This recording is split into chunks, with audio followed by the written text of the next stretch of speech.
মতো বিনয়ী নবী নাই। ইন্না ইব্রাহিম লাহালিমুন আওয়াহুম মুনীব।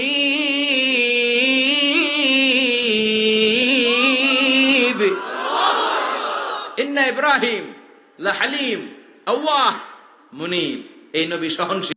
পড়েন, সহনশীলতার কোনো অভাব নাই, যেটার অভাব আমাদের মধ্যে সবচেয়ে বেশি। কথা কন, আমাদের বাংলাদেশীদের মধ্যে সহনশীলতার অভাব আছে না নাই? নিজে যেই দল করি এটাই ভালো, বাকি সব কালা। আছে না নাই? আমি তাবলীগ করি তো আমি ভালো, বাকি সব বাতিল। আমি জামাত ইসলাম করি তো আমি হক, বাকি সব বাতিল। আমি আহলে হাদিস তো আমি সেরা, আমার মতো সেরা কেউ নাই। এরকম অসহনশীল মানসিকতা আছে না নাই? নিজে যেটা বুঝি এটাই ভালো, বাকিরা কেউ ভালো না, বাকি কেউ ভালো না। আহা, কি ভয়ঙ্কর অবস্থা। কিন্তু সাইয়েদনা ইব্রাহিমের অভ্যাস এটা ছিল না, উনি সহনশীল ছিলেন। আমাদের বাংলাদেশে দেখেন কত ইসলামিক দল, কত পীরের মুরিদ, কত পীর।